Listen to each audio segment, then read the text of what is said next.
Okay. Good morning, good afternoon, good evening to all our viewers, wherever you are tuning in to South Sudan Women Intellectuals Forum. Uh, Pleased to welcome you this evening, as per East African time, to our show.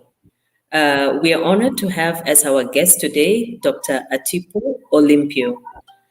Before we start on our topic of discussion, I think it would be reasonable for me to give a brief biography of who our guest this evening is. Dr. Atipo Kutso Olympio is a Ghanaian national. He is an international public finance expert who was born in Keta Volta region of Ghana. He worked as a technical specialist on public financial management project that was run by UNDP in South Sudan. He was the former Commissioner General of the National Revenue Authority of South Sudan. In addition to that, Dr. Olympio has worked in different parts of South Sudan over a period of 9 years. So it would be safe for me to say that Dr. Olympio is very familiar with South Sudan, and we are pleased to host you this evening, Dr. Otipo Olympio. You're most welcome. Thank you very much, Anyin. Thank you. So our topic of discussion today is mainly on post-independence era South Sudan. We would like to have an international perspective on issues to do with South Sudan. As we start our discussion today, I would like to hear from you, Dr. Olympio, about your areas of interest, your areas of work within South Sudan over the period that I mentioned. So over to you to tell us more about yourself. Thank you very much for introducing me. Yes, I was born in Keta, in the Volta region, along the Atlantic Ocean in Ghana. I arrived in South Sudan in early part of January 2011. So I was working with UNDP as a revenue specialist. So my area is more of revenue and public financial management. That was what I was doing throughout the UNDP, supporting the state government financial management systems and the revenue system, trying to create a tax system for the state government to be able to generate their resources that is allocated to them by the national constitution of the Republic of South Sudan. And then I spent over 7 years in UNDP before becoming a Commissioner General of National Revenue Authority of Republic of South Sudan, where I also spent over 18 months to establish the Revenue Authority, the first of its kind in the Republic of South Sudan. So my area of work is more of a financial management, revenue, economics, and fiscal policy issues.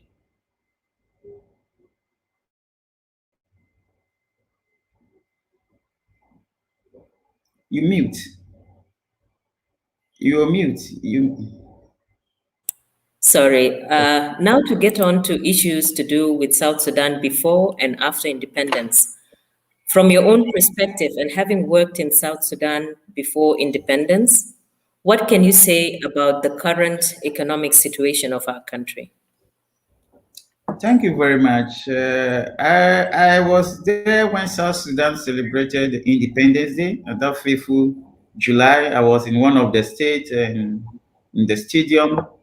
The hope and aspiration written on the face of South Sudan at that time, that year they had independence and their situations were going to change. But unfortunately, a lot of things happened. But there were four major events that took place just after independence, and the country is still yet to recover from that. But people don't even realize the implication and the impact of those events.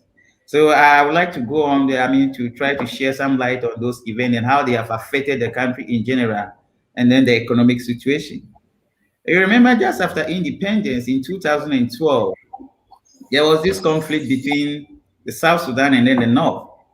And as a result, the South Sudan government took a decision to close the pipeline, a unilateral decision to close the pipeline. And at the time they were closing the pipeline, the country was relying on 98% of its revenue or the government budget, the funding of national resources from the oil. It's only 2% of that which is coming was coming from the oil revenue. So how do you just take a unilateral decision to close The revenue sources, which is giving you 98%. Of course, it was not an economic decision. In economy, we say that is a real irrational decision taken by the government. And as a result, the government was forced to impose voluntary austerity measure. And the austerity measure is an economic this thing, is economic activity or an economic or what solution to restabilize an economy. But this kind of austerity measure is self-imposed. That is why we call it voluntary, because the government was not prepared. They have not sat down to thought through very carefully, knowing very well that they have 98% of their revenue coming from oil. And that austerity budget started, and because the country just came out from the independence and there was hope for infrastructure development, the post-conflict infrastructure, there was no resources. So it was only salary which was being paid at that time, and it was not even regular. So there was no money at all because revenue was not coming from anywhere. The austerity budget continued. And then in 2013, that was then another conflict came, disaster. That was the political disagreement among the SPLM ruling party, which had degenerated into armed conflict. So from 2011, when they had independence, 2012, they took a unilateral decision to close the oil pipeline. There was no resources. They imposed a voluntary austerity measure.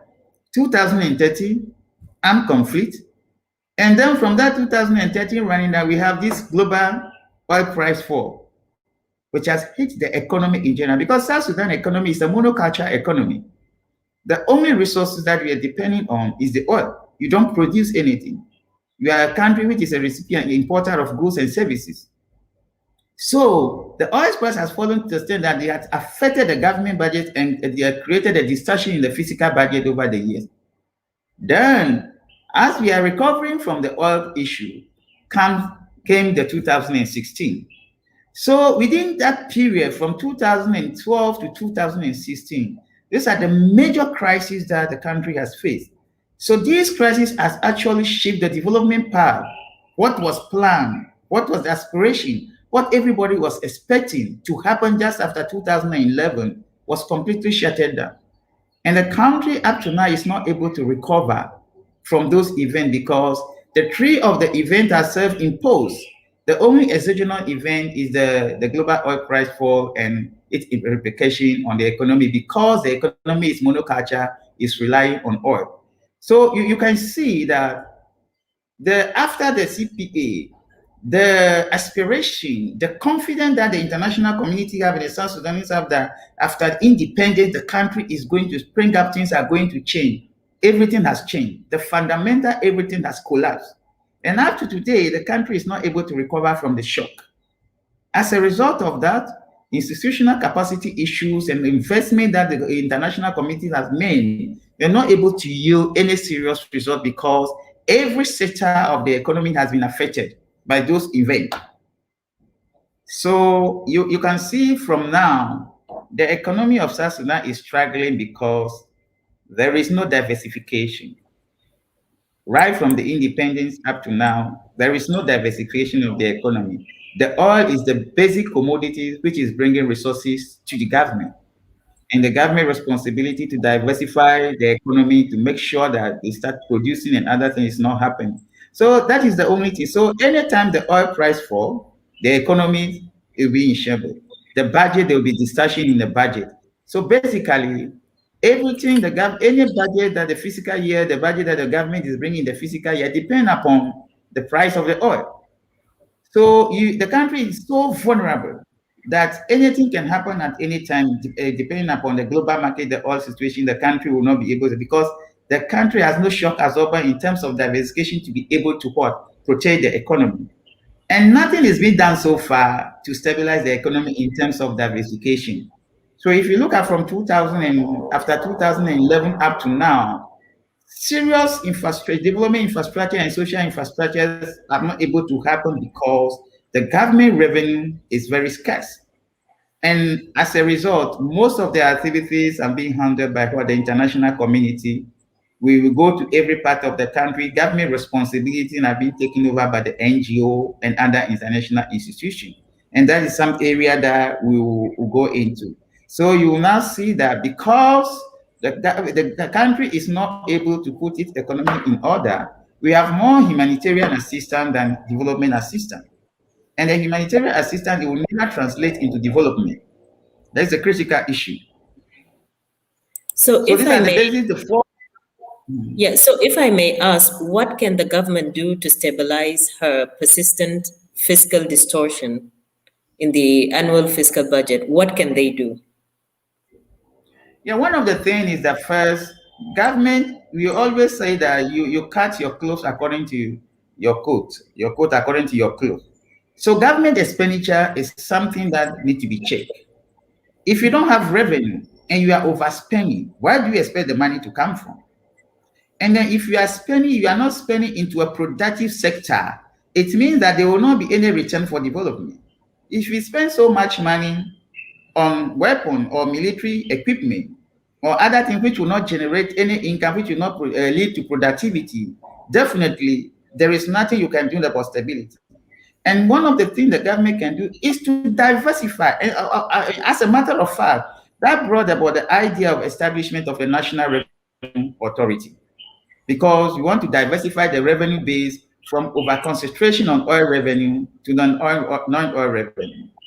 And since 2018 that the National Revenue Authority was established, before the establishment of the National Revenue Authority, the non-oil revenue is just about 2 to 3% of the resource envelope for the national physical budget.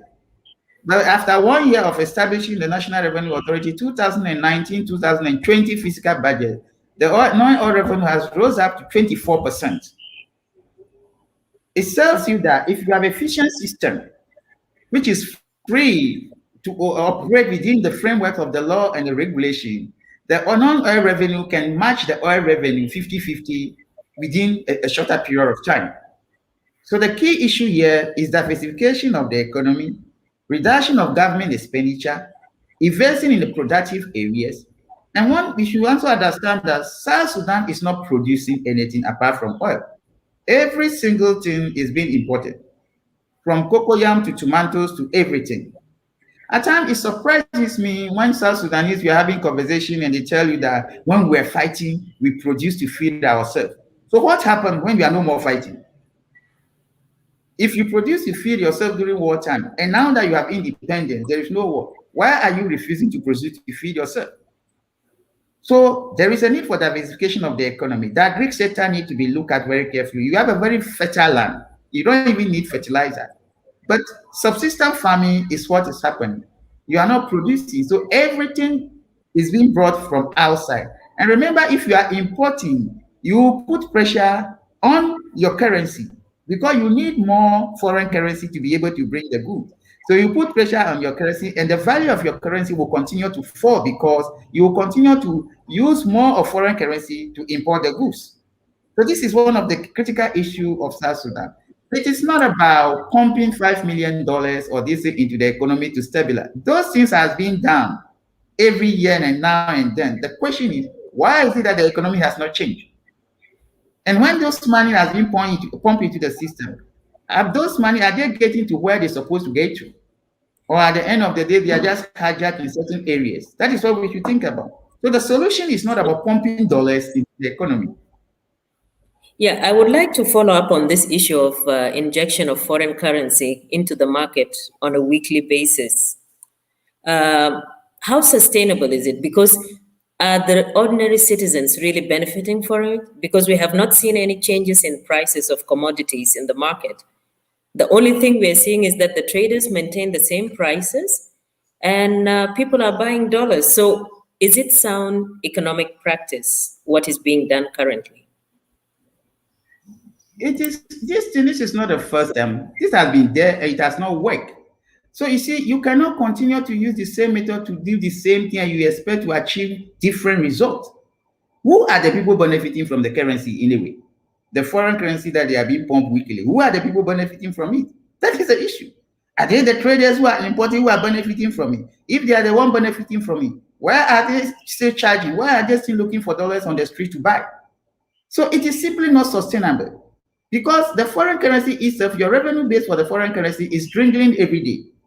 So if you are getting the little foreign currency you have to diversify and to build your foreign reserve, and you are pumping it to the market, and it's not also going through the right channel to the right people who should get access to that, to be able to import the goods at a cheaper price, and they are buying the dollar at a higher price, it is simply not sustainable. It does not make economic sense, and it's not going to help the country anyway. Because this is not the first time currency has been pumped into the system on weekly basis.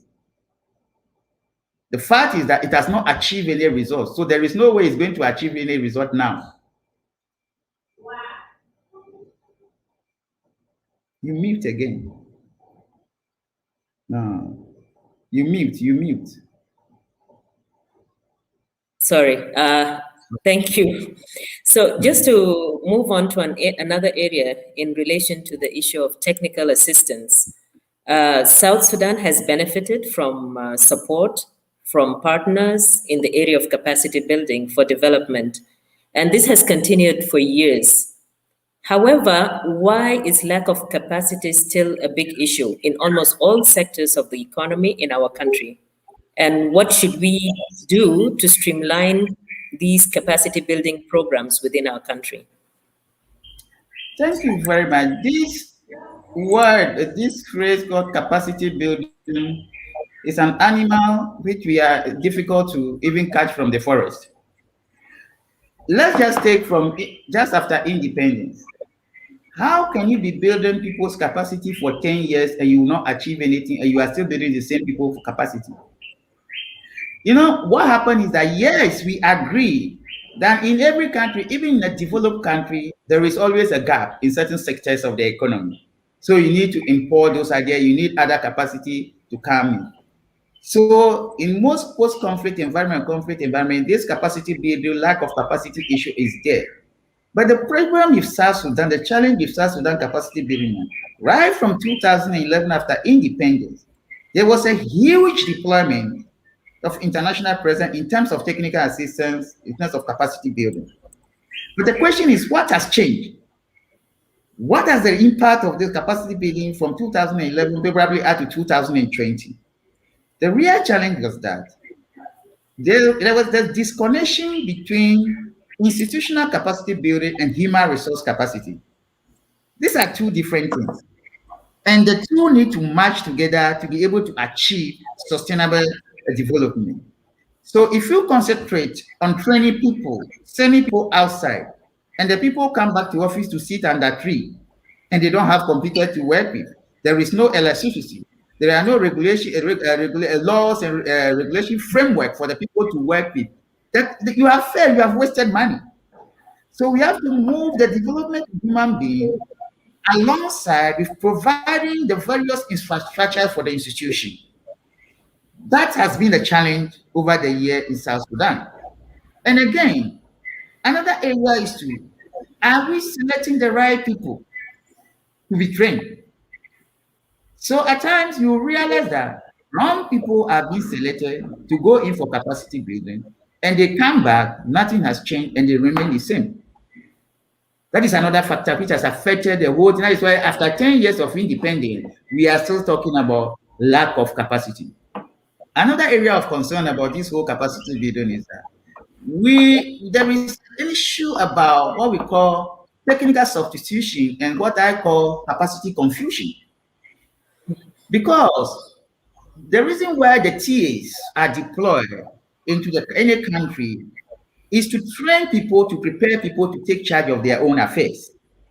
But what I've realized in South Sudan, now we came there, we ended up doing the work of the people. We became like a secretary to the ministers, drafting letters, doing everything, preparing the document. The people that we're supposed to train to do that, we are not, if they are not even serious with the training. So at any point in time, one person contract finish his goals, we still have a capacity gap. So that's simply become a capacity substitution. So somebody else has to come. And another factor is that our brothers South Sudanese themselves are times not serious with the internationals when it comes to issues of capacity building. They at times treat us as if they are punishing us to do the work, forgetting that we are there to support them so that when we go, they can take over the world. So I can tell you for a fact that a lot of international left that country. What they have been doing, they take it away. Some of them did not put it on paper. It's like, hey, they take it away because there are counterparts who are not serious with them. There are counterparts who are just interested in threatening them that if you do this, we'll report you to government that you are talking about government and this. So if you do that, somebody will keep his knowledge and remain there for a number of years. His contract will finish, you go, and nothing will change. So there are a lot of factors which has affected the capacity, the impact of capacity over the years. And that is why today we are still talking about lack of capacity. And in actual fact, for me, the question in South Sudan now is not about lack of capacity. It's rather misuse of capacity and misplaced capacity. Why am I saying that? If people are able to engage in financial malfeasance, I mean, forge documents, engage in huge corruption activity in millions of dollars, take money away, increase value of contract, pay certain expenditure 3 times, 4 times. You need certain level of capacity to be able to do that. So I always say that if you have a capacity to engage in financial malfeasance, manipulate government document, make so money and take it from government, probably they may not catch you. Then you can easily translate that capacity into making sure that you do the right thing. So if you have capacity to steal, you can just stop stealing and you use that capacity to protect the government property, protect government revenue, and make sure you keep the book very well. So the issue now is not about lack of capacity. It's a misplaced capacities and then misuse of capacity. If I may follow on this question of capacity, because that is the area where I was working previously with Ministry of Human Resource Development. Of interest to me when I hear, for example, technical experts or specialists who come into South Sudan leaving with their knowledge because nobody chooses to learn from them. But on the other side of the coin, aren't they supposed to develop a mechanism by which delivery is incorporated into what they do? In the sense that you have set terms of reference, you develop work plans, and ensure that it is assessed every step of the way so that by the time the person lives or halfway through it, it can be established where the mechanisms in place or the job for which the person is contracted is actually delivering. If not, then it can be again realigned to ensure that we get results for the services being offered. So, isn't the responsibility here on both the person brought in as well as the government of South Sudan to ensure that results are delivered, or that whatever people are contracted do exactly what they're supposed to do and don't end up become secretaries or assistants to the ministers, like you mentioned? Yes, it is true. It's a shared responsibility. But what is happening is that that aspect of South Sudan side, from government, from the institution, the beneficiary institution, that is where the problem is. We have the work plans. We have everything. But the question is that part of the capacity building, you have to do mentorship, you have to do coaching, you have to do other things. But if the people are not ready, and remember, South Sudan still is a very volatile environment.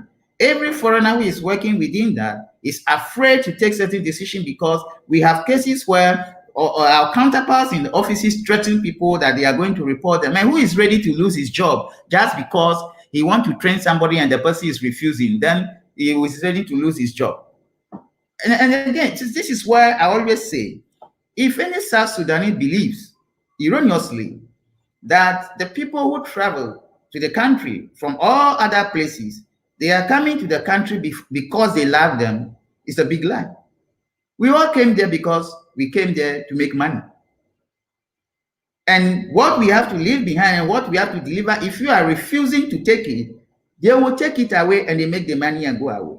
So we have to be frank. There is a lot of threat. People were working under stress. So it's like, well, if the people we want to help, they are not ready, why can't you keep quiet and make your money and go away? This is a hard fact.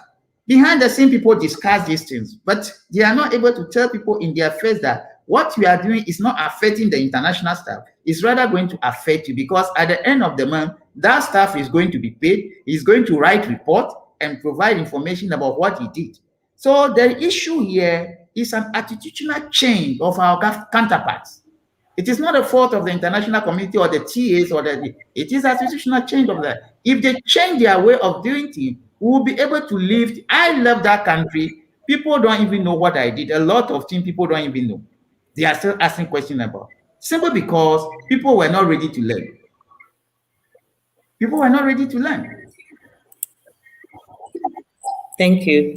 Um, Now, to shift our conversation more towards international efficiency of international and humanitarian aid in bringing about development to South Sudan, what is the impact of humanitarian assistance on the ability of the government to provide services to her people?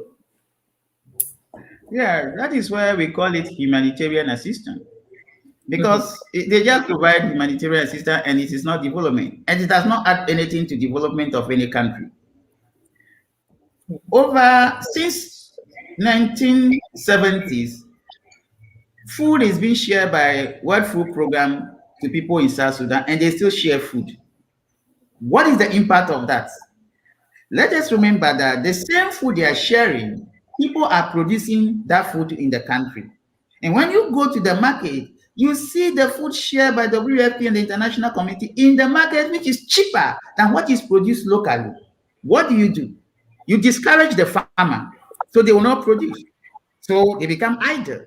So certain part of humanitarian assistance makes the government very lazy, very responsible, and very reckless.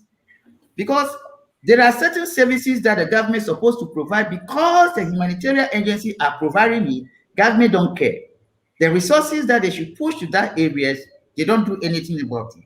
So on the other side, yes, humanitarian assistance is good because the international community will tell you that do we leave the people to die if the government is not doing it? It is true, but it is a chicken and egg situation. Do you feed the chick to produce a big fat egg for you, or you take the egg and sell to produce a feed for the chicken? But the truth is that government need to be more responsible. That is all. Government need to be more responsible. The moment government become more responsible, the humanitarian activity will be reducing. Then from there, we can shift focus into the development. So humanitarian assistance has both the positive and then a negative impact on the economic of any country, as I've already said. And so Yeah, far, you can see that humanitarian assistance, apart from providing maybe a livelihood for the poor people, those who are affected by the flood and everything, has not effectively add anything to the economy of South Sudan since independence. it's true that dependency on humanitarian assistance has even led to lack of development in the country. But do you believe that the mismanagement of foreign aid has led to a reduction of that aid to South Sudan? What's your take on this? First of all, who is mismanaging the foreign aid? South Sudan currently, what they are practicing is deemed, we call it direct implementation. It's not a national implementation. So the money is not being given to the government. The money is given to what? Other implementing partners. So basically, the people who are giving the money, they are the one managing the money. So who is mismanaging it? Because if you are going to give me money and yet you appoint somebody to use the money on behalf of you, how can you turn around and accuse me for managing the money? So yes, it is true that there's a mismanagement of foreign aid, but who are mismanaging the foreign aid? You cannot blame the government as such. I mean, if you cry for the chick, you must also cry for the hawk. Because here we are having direct implementation. So they bring the money, they use implementing partner who they supervise to implement their programs and projects on behalf of government. So who is mismanaging the money? Yeah, if you talk That about government mismanaging their own resources and revenue, that we can talk about it. But when we are talking about mismanagement of foreign aid, the aid is not given to a government directly, unless we are talking about government borrowing and mismanaging it. But the aid is a direct implementation. So part of the blame should be given to those who are providing the aid. Thank you. I would like to shift our conversation to the issues of revenue, and more so the National Revenue Authority of South Sudan, where you were the first commissioner appointed to head that institution. We would like to learn more about the National Revenue Authority. And my first question is, what are South Sudan's sources of revenue? Yeah, the sources of revenue in South Sudan can be categorized into two forms. We have the oil resource, the oil revenue, which is coming in, and we have other revenue that we classify as non-oil revenue. So these non-oil revenue are coming from taxes and coming from the forestry, coming from maybe the mining sector and other areas. But when you talk about the other area, the non-oil revenue sector, it's only the taxes which is more effective that we are talking about. Because if you go to the mining sector, we don't know what is happening over there. They are not paying. Of course, they are mining, but everything is shared in secrecy, and people are taking advantage and exploiting the system. If you go to the timber sector, we are not generating even all the teak trees have been cut in all the equatorial state, and we don't know how much the government have generated. I have been to some of the states where they have huge teak plantation. They've all disappeared, but the state is still very poor. Nothing has been seen. So the focus here, the major revenue source is the oil revenue, and then the non-oil revenue, which is being managed by the Revenue Authority, which was established effectively in March 2018. And I was the first Commissioner General. And I managed the Revenue Authority to establish it to a level up for 18 months. And during my tenure of office, the non-oil revenue has grown from 2% to 24% in 2019-2020 fiscal year budget, and it has never happened in that country history before. Of course, there are huge challenges when it comes to revenue generation in South Sudan in general, especially let's take the non-oil revenue, which is controlled by the revenue sources. The problem is the challenge in the country is that you have a federal constitution, but everybody is in self-denial. We don't want to operate the system as a federal system. Yeah, we have certain federal structures, yet we don't want to allow them to function. You have a very broad and effective constitution, which actually promulgated effective and efficient decentralized physical decentralization system. So in South Sudan, the state governments have certain revenue reserved for them by the constitution, for them to collect and keep, which they will not remit to the national government. And again, the state government also have certain share revenues with the national government, which they have to collect and share. And then the national government who has its own shared jurisdiction and also exclusive jurisdiction. But then over the years before independence and after independence up to 2018, those revenue are being collected in a very disorganized manner. Accountability was desperately weak, and people were carrying money in sacks and other things. So it took some time that when I was in UNDP, we started working on state revenue authority because our focus was more on the local government area. So we are supporting the state government to build a financial management system to build the state. So we work effectively to establish a revenue authority in some of the states, and we supported them with certain infrastructure. And it was working very well before the national government state revenue authority, the national revenue authority was established. And so I was appointed as a commissioner general. Now, the sector is a very sensitive sector because people have the freedom to either take the government money on their will without any deterrent factor. There's no punishment for it. So National Revenue Authority coming into board became a threat to a lot of people in the country because people did not realize what exactly National Revenue Authority was going to be like until the Commissioner General was appointed. And when we are putting the institutional framework and thing in place and they realize, oh no, this is not what we bargained for, then the problem started. So basically, we have law, we have National Revenue Authority Act, which gave a certain guideline how the institutions should be established. But the people are not ready for that to happen. They have their own way. They want the institution to be established outside the act. That's become a problem. So the question is, if you are Commissioner General, you are appointed to come and bring change and make sure that you establish institutions based on international standard. And the very people who appointed you say, no, we don't want that change. They just want to continue the whole thing. So what is going to be the difference between you and the people who appointed you. So you either take the bull by the horn and decided that I will follow the law and establish the system the way it is, damn any consequence, or you follow them. And I choose that, as I said, decided to follow the law and establish the system according to the laws and the regulatory framework. And that has brought a huge controversy in South Sudan. And I knew that the job I was taking was a difficult job. I know my brothers for the past 7 years before taking the job. So I do not expect a pleasantry from them. So that was what happened. But within 18 months, we managed to do a lot of work with the National Revenue Authority. We managed to show that if the Revenue Authority is established according to the laws in efficient and effective manner, non-oil revenue can even surpass the non-oil revenue. That was where non-oil revenue has increased up to 24% from 2%. And the record is there. It has never happened in the country before. But the challenge is people's attitudes towards money. One of the things that happened in the establishment of National Revenue Authority is one key issue is recruitment. People get to tax offices not because they are qualified to be there. They are just sent by letters and ministerial orders to work over there. And that becomes like a gold mine for everybody. So coming into view of Revenue Authority, where the law say we need a new workforce, we need to recruit staff, everybody was panicking. And instead of the government supporting the Commissioner General to do the right thing, the Ministry of Finance rather became part of the program, fighting against the Putting Commissioner on the General not issue, to. yeah, just to pick up from ministerial orders appointing people, you were appointed by presidential decree. However, you were removed before the end of your contract by a ministerial order issued by the Minister of Finance and Economic Planning.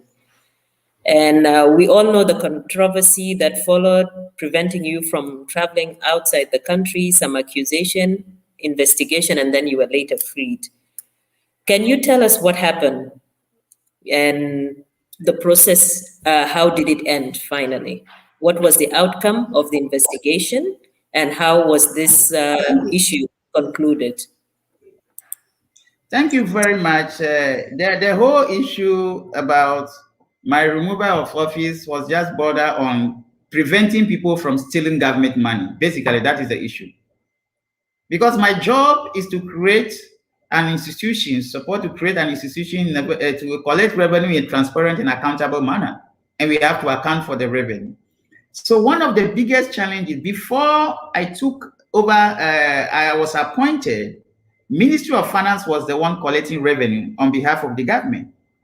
But the moment I was appointed as a Commissioner General, and the law has made it clear that National Revenue Authority is supposed to collect the money, there are certain steps that we need to take. One of the steps is to create what we call single treasury account, that we should have an account in the name of the National Revenue Authority in accordance with the National Revenue Authority Act 2016.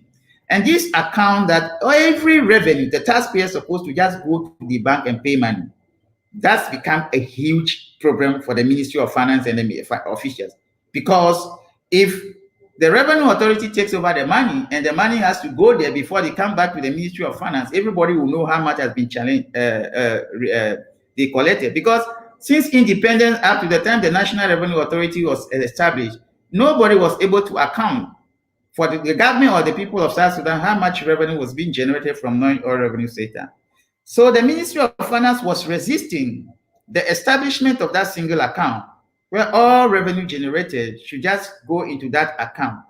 And by the National Revenue Authority Act, we're supposed to report on that money on or before 15 of the ensuing month. And that also became a challenge to the Ministry of Finance. And my point always is that, look, that is the position of the law.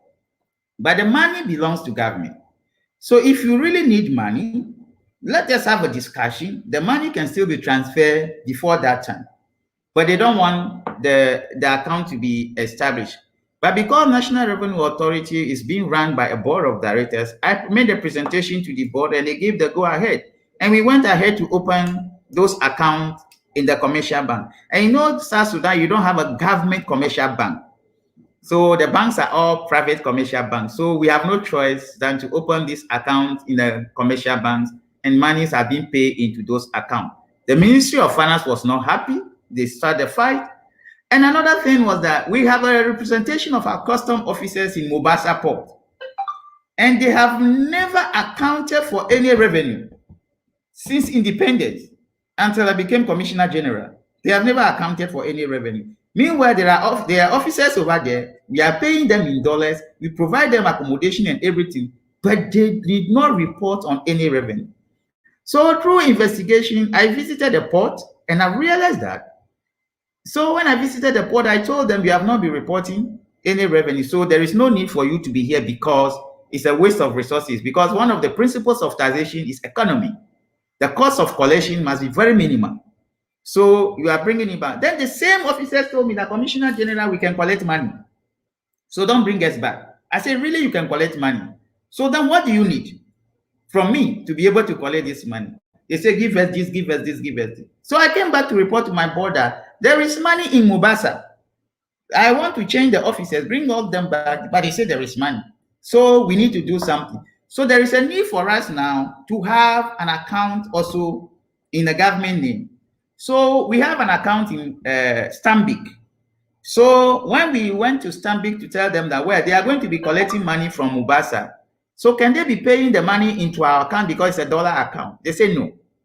They cannot pay the money into our dollar account over there unless we have another account in the name of the National Revenue Authority in the Stanbic Mombasa. I said no. So I informed the board, and that account was open. And these accounts are government accounts. They are not personal accounts. They are in the name of National Revenue Authority, and nobody has a signatory to the account. The only signature we have is that somebody who can authorize. And by the National Revenue Authority Act, I was the chief executive. So I was the chief executive, and by the Public Financial Management and Accountability Act, I was an accounting officer. Therefore, I am the only person on my deputy who can authorize the transfer of that money from the bank, those private bank, to the central bank. So that is a system. It's very transparent and open. It has never happened in the country before, so everybody was confused about it. So the Mombasa account, so they came out with several stories. The way I opened a private account in Mombasa, and I've been sending money in sacks to Ghana and all these things. And some of these arguments, they are very lazy arguments, because these banks are international banks, and most of the banks in South Sudan, there are South Sudanese in those banks. How will individual like me, Commissioner General, just be taking government money away from me? But I have been in the country for many years, so I know how some of these things are framed, and they package them in such a way that if you are not careful, the narrative will overtake you and you think it's true. So this is it. And the real fight was between me and the Minister of Finance. They try everything, and some of the national security and everything. I refuse point blank that I cannot do what we are doing, because then there is no need of me coming as a Commissioner General. And since February 2019, you can see that we have been reporting revenue every month. And that was also creating panic in the whole country. And some of the allegation was that because I was reporting the revenue, the armies are going to go on a strike because they have not been paid yet, have been reporting revenue. So the question then is, what are you doing with the money?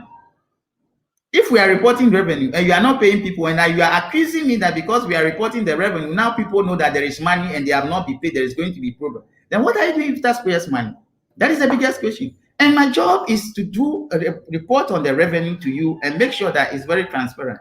So these are the things. They don't want the accounts to be open. They still want to go their own way in diverting the revenue, which I try successfully to block. And another critical issue is excessive exemption. South Sudan is a place where people sit in the house and then they have exemption certificate to operate. They are not business people, but they have the exemption. Then they will sell the exemption to the business people who will bring the goods. And my sister, what happened about the exemption is that any exemption given to any individual or company is a government physical money which is put into the pocket of that individual company. Exemption is not, it's just government money. Because somebody is supposed to pay a tax of $1 million. They say the person should not pay, and the person will bring the goods and sell it on the open market price and take that $1 million into his pocket. So the excessive exemption became a very critical issue. So, by National Revenue Authority, as I also wrote to the Ministry of Finance to stop issuing exemption, and we took over the exemption from them. That was another big issue. That was another big issue. So there were a lot of manipulation plans against me. I've been hearing them, so I was also working. The thing which brought the Camel Bell was the 500 million exemption that I revoked. That 500 million exemption was just an exemption granted to a company, and this company have a link with people in the government. And this particular company, the exemption granted, they are ready from fuel, food, so many other things. And some of the equipment and machine that they claim they are going to bring, first, they did not even bring invoice. They just listed this thing on paper. So when I realized, after further investigation, I realized that we cannot do this $500 million for just one company at an exemption. So I used the commissioner powers to revoke the exemption, and that has shook the entire country. And that has become the final nail on their head. They say, no, the way things are going, if I stay for too long, it's going to be a problem. So they just came out with all manner of things that they want to investigate me, have stolen their money. So the minister issued an order, which is illegal anyway, because I was appointed by the presidential decree. Up to now, I am expecting the president to revoke the decree. The president has not revoked my decree yet. I still have a copy over here. Because by not revoking my decree, I am still an employment with them. So they will be preparing to pay me money because I cannot work anywhere while I'm still in employment, in absentia. So, Okay. so this is what is happening. So they came out with this. They said they are investigating. They set up a committee to investigate me. I was there. I attended to all committee meetings. In fact, the investigation committee were about 3 of them. The final report, which came out in December 2019, became a problem. A copy of the report they cannot, until the minister issue a letter that I'm free to travel to any part of the world. A foreigner that you have accused for stealing your money, you form an investigating committee, including the national security, all manner of people. After about 5-6 months, then you say the person can travel to wherever you go. Where is the report? You cannot produce the report. What actually did you find? You cannot produce anything. So basically, all those frame up is the way to push me out, and that is because they don't have a way. Because the question we should be asking is that, why is it that the president refused to issue a decree to remove me? It's one of the biggest questions somebody should be asking. They have put so much pressure on the president. They are fair. But why is it that the president refused to issue a decree to remove me? So they have to come out with that clandestine activity to come up with the ministerial order to do. And because South Sudan, nobody obey laws. Everybody is like a warlord. So anybody take a decision, nobody cares about it. That is where we are. So basically, this is what happened. I am a victim of anti-corruption because it's become very difficult for them to understand me, because they are saying that, why everybody has a price, so what about you? What is your problem? So this is generally the challenge, and I can assure you this case is still at court now, at the East African Court of Justice. Hearing will be starting very soon, because the decree has not been revoked, so I cannot work because the president is I'm still an employee of the president of the Republic of South Sudan. So we have to meet at the court for them to determine when they are going to revoke that decree, so that I can have free movement to work anywhere I want to go. So basically, the Revenue Authority issue, this is what happened. People want to still penetrate, continue to do the wrong thing, and there is no way I can allow them to do that when I'm there. So they have to find a way of removing me. And this is a phenomenon in South Sudan. The moment you are appointed into this constitutional position, the same very day people have formed group working against your removal. And it has happened on South Sudanese. So for me, I know, before I even got appointment, I know definitely it will come anyway, but it's only when it will come that I did not know. Now, just to go back on what you mentioned about not being your appointment not being revoked or you're not being relieved by the president. We know for a fact that the president has appointed Dr. Patrick Mugoya from Tanzania as the new Commissioner General. So, how do we reconcile these two appointments, which are still in place? Because you say your appointment has not been revoked by the president. However, the new Commissioner General has been appointed. Yeah, that is a confusion in South Sudan because in South Sudan anything is possible. It's just a simple thing for it's just an administrative this thing for the president to revoke my appointment and appoint a new commissioner general. So I've not seen any of that communique. So I still assume that the president has not do that because there is not. It's just simple thing they have to do. And I don't know why that thing has not even been done before I left the country or when they were going to appoint the commissioner general. They have to do that because it's also a learning process. It's part of governance, good governance. You can't just do things like that and you expect people to support you in that manner.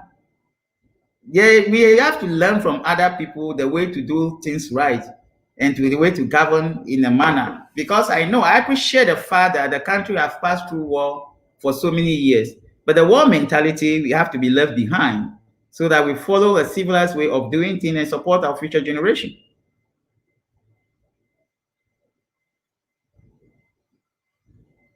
You are still mute. I will take a question from a member of our audience. Mr. Emmanuel Agostino is asking that is the former Commissioner General looking for compensation or payback for the unlawful removal? Yeah, the terms of the contract specify clearly the condition for removal of Commissioner General, the contract is signed with the government. And if there is a disagreement, any party can take a legal action. So it's part of the contractual terms and conditions. So if I choose to clear my name and then make sure that the whole world know that I've not stolen their money, and that is the only way that I can do it. Because it is not easy for people to lie to you at that international level just because they don't want you in the position and then you expect everybody to just keep quiet that it is okay. It is not okay. If it is okay in South Sudan, it is not okay in other countries that you just get up and lie against people. So of course, the case in his court, if it is a compensation, the government has to pay. Okay. Now, coming back to the issue of revenue collection, we know that aside from the oil revenue, we have other non-oil revenues. So, which were the other non-oil revenues that were being collected in South Sudan? And which border collection points, aside from Nimuli, were activated under your leadership? Under my leadership, let me talk about the border collection point. Apart from Nimule, we have a border collection point in Western Equatoria because we have custom officers stationed in Western Equatoria. Of course, we have some people also stationed in Capueta where they go to that Kenya and the border. But the Nimule is the major collection point for us. Nimule is the major collection point for us. But one of the areas of difficulty in the collection is the custom. The foreign trade is very challenging. You know, the custom is full of the military and the police. So integrating the custom into the civilian district of National Revenue Authority was also a part of the challenge that I faced. Because the question is, National Revenue Authority is a civilian institution. So when we want to bring people, those rank and issues become an issue. And we are trying to educate the people to understand that there is a need for them to shift, but that became a very challenging issue. So the custom structure still remain the same, and most of the corrupt activities are coming from that area. It's a very, very, very difficult environment, the custom environment.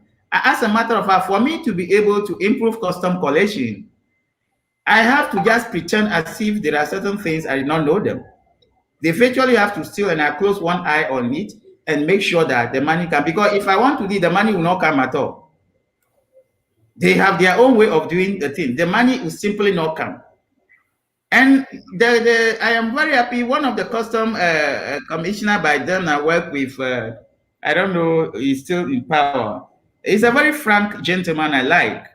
We have a series of discussion on some of the issue and the way is somebody that I like him because he's very blunt and will tell you point blank that this is how the thing is happening and this is what we can do about it. So we are building the system gradually so that at the end of the day, by the time we finish the system, all those linkages and loopholes would have been blocked. So that is the custom. But when you come to other taxes, we have the business profit tax normally which paid by the company and businesses, and we also have the PAYE or the personal income tax which the employees normally pay. And the South Sudan, we have a huge deployment of international staff and then the South Sudan local staff who are also working with the international organization. So the revenue authority get a lot of money from this personal income tax from individual, which we call the pay as you earn. During my tenure of office, we managed to even bring the UN agencies into the fold because the UN agency, the national staff are under obligation to pay taxes on their revenue, and over the years they have not been paying. But part of the initiative was that we managed successfully to bring all the UN agency into the task name, and some of them like WFPs and other UNICEF and others, they have started paying very well before I left. And then apart from that, we also have other taxes like renter income taxes, and then of course we expect to have revenue from the timber sector, revenue from the mining sector and other areas. But those two areas, the timber sector and the mining sector, no revenue was coming over there. Because if you go to Capoeira, they are mining. I was there. They are mining. But the people who are controlling the mine, they are all part of the government and they're the security. So it is very difficult to penetrate. And these are the very people that are supposed to protect you to be able to generate the revenue. But they are the people who are involved or supporting some of this activity at the outskirts over there. And when you talk about the timber, virtually we're not getting anything from the timber as National Revenue Authority. So these are various types of non-oil revenue that we have, which revenue can be generated from for the government. Okay. Um, a question from a member of our audience is this is somebody who works with the NGO. He said, prior to the appointment of Dr. Atipo, the PIT of the private sector, including NGOs, was being deposited into individual accounts, which he discovered later. And the organizations were given a new account that belonged to the Ministry of Finance or the National Revenue Authority. So, what happens to those who cheated the government? And why is the government silent on it? This is a question from a member of the audience. Yes. Thank you very much. What happened was that those days it was Ministry of Finance which was managing those accounts. So as he was saying right now, we Ministry of Finance did not provide any information to the National Revenue Authority on the previous record or report on how revenue was being generated for the previous years in account. They refused to provide any information. So we start everything from the scratch. So it will be very difficult for us to determine whether somebody is paying money into private account. Yeah, we've heard all those things, but where is the evidence? That was why we established the single treasury account where monies are being paid into that government account. So that was what happened. Yeah, it was true that these things were happening. But if you don't have evidence, it will be very difficult for you to persuade the case and even talk about punishing the people. Okay, another member of our audience, Mr. Magai Arway, is that why did you work alone for nearly a year without recruiting any staff for the National Revenue Authority? He said during that period, you worked on so many things alone, including choosing banks for account openings.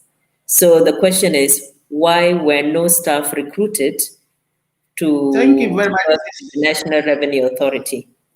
This is very important question. I was not working alone.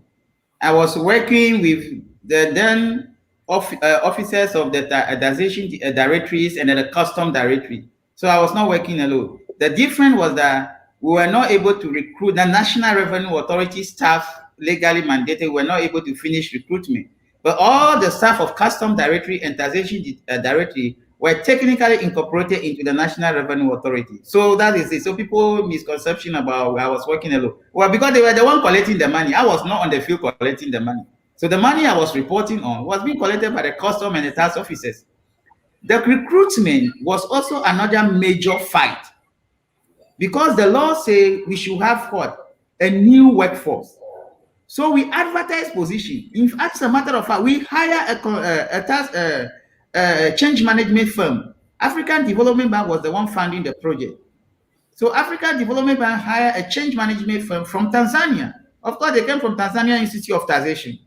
They came, they conducted interview for the first batch of senior management staffs. They wrote exam, interviews were conducted. And as a matter of fact, the list of the first 5 commissioners was submitted to National Security for background check. And National Security was not able to clear them before I was removed from office. So if I was trying to recruit, because the board has approved the recruitment process and for us to recruit, but the Ministry of Finance was frustrating me not to recruit because they knew that if we recruit qualified people into the system, we'll be able to build an efficient system which loopholes will be blocked. And then secondly, the question of me choosing the bank, again, that was also another lie which has been perpetrated all along. The selection of the bank was actually approved by the board. In fact, what happened initially was that we formed a committee to work on the selection of the bank. And then when we finished, because people were thinking that during the selection of the bank, they will be able to make certain money from the bank and they did not get that, then they started all manner of rumors that I did the selection of the bank alone. And to be, as a matter of fact, I worked with a very difficult Deputy Commissioner General, and that has let the country down. Very difficult Deputy Commissioner General who refused to learn and always creating problems until I was removed from office. And that was part of the challenge I had. So he set up his own office in the public, on the street, and refused to support anything we are doing in the office, and thinking that because I'm a foreigner, I am going to just sit down and I was there to work. So I just decided that as a commissioner general, I was given the responsibility to work. And finally, we went back again to select the bank. So the bank were approved by the board of directors. These are the banks which are approved by the board of directors of the National Revenue Authority. And after I was removed, the board of directors issued a statement. It's on the media. You can even get a copy and read about the processes that we have passed through to select the bank and all things that we have done. Because the board has tried on several occasions to meet the then Minister of Finance. He refused to meet the board member. He refused to meet the board chairman. Why were they scared to meet the board chairman and the board member? So the question of I was working alone, it's not true. How can I work alone and collect $2 billion or $8 million a month, or raise revenue from 2% to 24%? I was not working alone. I was working with over 5,000 people. Another question from a member of our audience is from Candy Carreyo. What about the borders? It takes us back to the border collection points, because I remember you mentioned Western Equatoria, in Yambio, you mentioned Nimuli and Kapoita.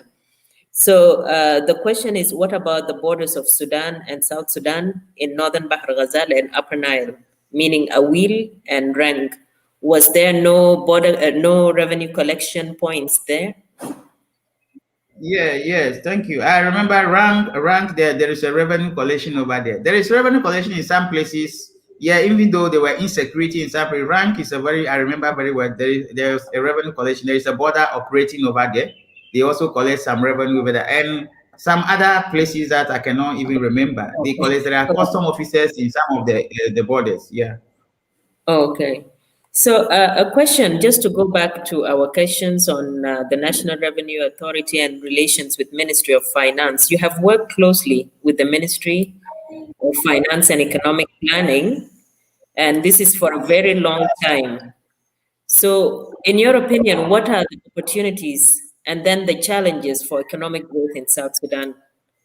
Is our problem as a country a case of lack of capacity to manage the country's economy efficiently, or is it a case of corruption? Thank you very much. I've already said that the challenge of South Sudan is not about lack of capacity. It can never be a capacity after 10 years. It is just about misplaced capacity and misuse of capacity. And because corruption has endeavored the country, it is difficult for people to appreciate how to do the right thing. And as a matter of fact, the South Sudan Ministry of Finance, that ministry is the ministry which is failing the country. That Ministry of Finance. Just look at from 2011, just after independence, up to just last year, the number of ministers which has been changed in one single Ministry of Finance, the number of undersecretaries which has been changed, the new one, Garan, has just been removed. I've been following them. And the number of deputy ministers who have been changed. What could have been the problem that just ministry, ministers has been changed after 1 year, after 2 years, undersecretaries has been removed. And nothing has been changed. Nothing is changing. So what is it that in the ministry that a minister will come, somebody will be removed, another person will come, the same story, it will be removed, another person will come. And the danger is that, so there is a capacity, but the capacity is being used wrongly. And secondly, there is no deterrent factor. And that boils down to leadership. If people engage in financial malfeasance, you know that people have stolen government money, and this is how much they've stolen. The only thing you do is to sack them to go, and they will go and enjoy the money. The next person you appoint must also quickly manage to amass wealth for himself because he knows that maybe in 1 or 2 years you'll be sacked. So this is what is happening. There is capacity in South Sudan. Even you, as I know, the actor and others that I know, there is capacity, but the capacity is being misdirected to do the wrong thing. And so this one, no matter how investment that international committee made in South Sudan in terms of capacity building, is not going to resolve the issue until the South Sudanese themselves change their way of doing things and mentality. There is nothing magic we are going to do in South Sudan if you refuse to change. If the Ministry of Finance refuse to act in the same way every day and year, nothing is going to change. So if we are investing in capacity building, we will continue to sink money in capacity building and they will not be changed because it is personal attitude, it is a deliberate issue, thing that they are doing. They know. It is not that they don't know what they are doing. They know. But the question is, if somebody is punished for stealing or for doing engaging in financial malfeasance and misappropriation of funds, the next person who is coming will be very careful. But because it's free for all, nobody cares. So it is not about capacity. You have capacity in South Sudan, but you are misdirecting the capacity, you are misusing the capacity. So if you translate the same capacity into positive energy, the country will move forward. Thank you, Dr. Olympio. I just want to shift the conversation a bit, and I want to move to an area that I'm very passionate about, the area of development. You know, when you around the world, development, you see it everywhere. We have countries that are developed with minimal resources or sources of or natural resources for development. And we have seen that happen even on the continent and far in other countries. How do you think we can bring this to our country as South Sudan? In terms of developing the natural resources, they say In terms of that developing what the country, yeah, yeah, exploiting the natural resources towards developing the country. good. You see, one of the it's only that in Africa we are refusing to learn from others who have made the same mistakes. If we look at the trend of post-conflict environment or the fragile countries, Democratic Republic of Congo is a disaster when it comes to development of natural resources for development. You see what is happening: the gold, the timber, the diamond, and everything. You go to Central Africa, what is happening over there? You go to Libya, there, well, what is happening? So the question then is that there is no way you can develop in conflict. And then for you to exploit your natural resources for development, you need to have a legal and regulatory frameworks. And these things need to work. But South Sudan currently, your resources are being exploited because you are fighting a conflict. You are fighting a war, and there are spoilers who are indigenous who are supporting the exploitation of the natural resources. So the question is, if you have a referee who decided to be a footballer and a player at the same time, you can see what will happen on the football park. So the question is, who is policing the policeman? You have the natural resources, the ticks are there, the goals are there. Do you have the legal and regulatory frameworks? Are you attracting the company? How do you attract them? The goals are still being met. Why is it that the country is not looking at that sector to develop the legal and regulatory framework to make sure that they attract investors into that sector? We know what is happening in the gold sector, what has happened to the ticks all over the equatorial region and other places. So it's a phenomenon of post-conflict environment.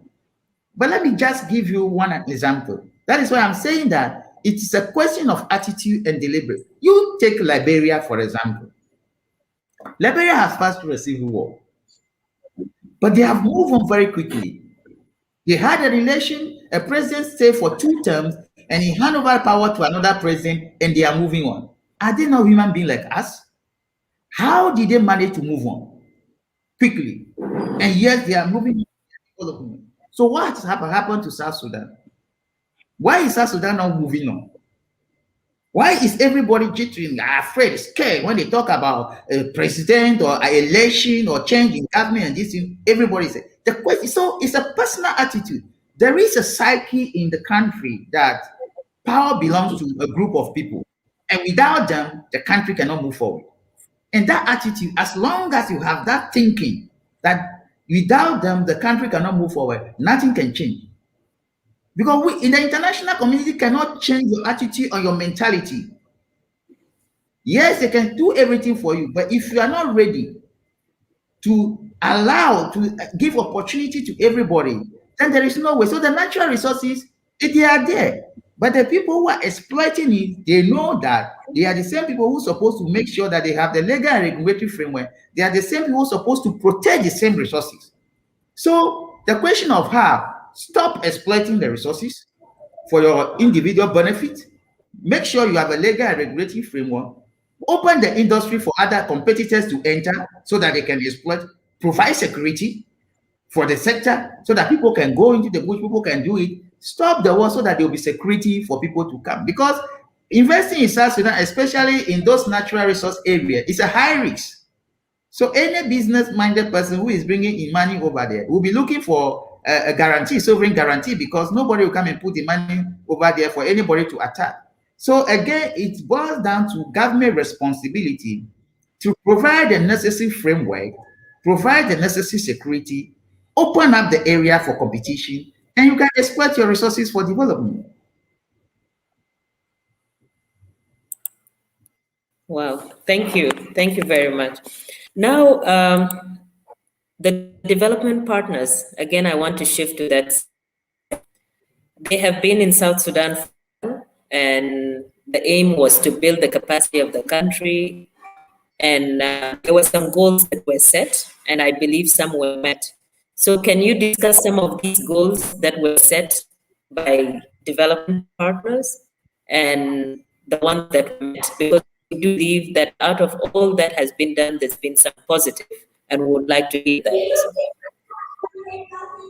Yeah, the development partners have done their best for the Republic of South Sudan over the years. But development can only happen in a very peaceful environment. That is all I say. You cannot develop in conflict.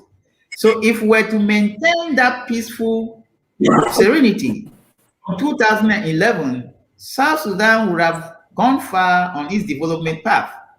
But because of intermittent conflict, which is interrupting the agenda of the development partners, you are not careful, the development partners will at times also not see the impact of what they are doing because of this conflict.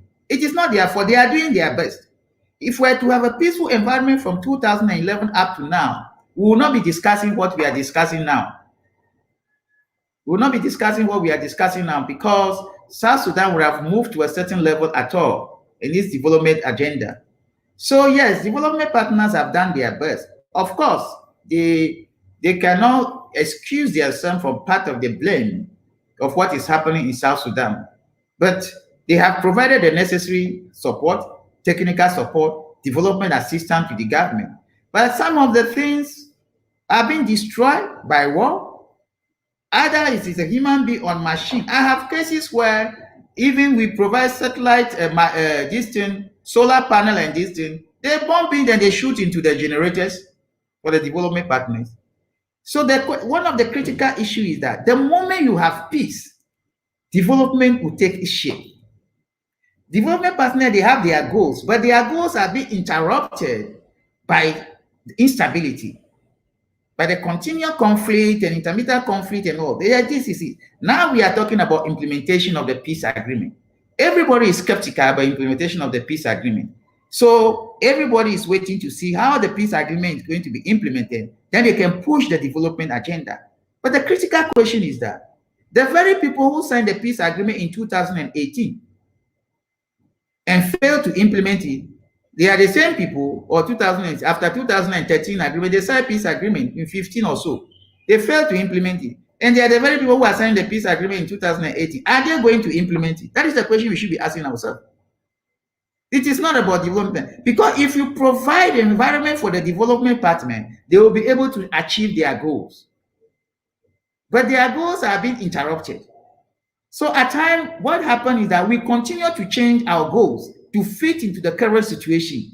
We continue to change our country program, the country program, to fit into the current situation because the instabilities become the order of the day. So it is also affect the agenda of the development partners. So I can tell you some of the development partners, they are also helpless about their programs, implementation of their program and development agenda because their program is being interrupted, and every single month or quarterly or this, they need to be changing their goals. They need to be rewriting the program statement. They need to be rewriting changing the theory of change and others to be able to fit into the current situation.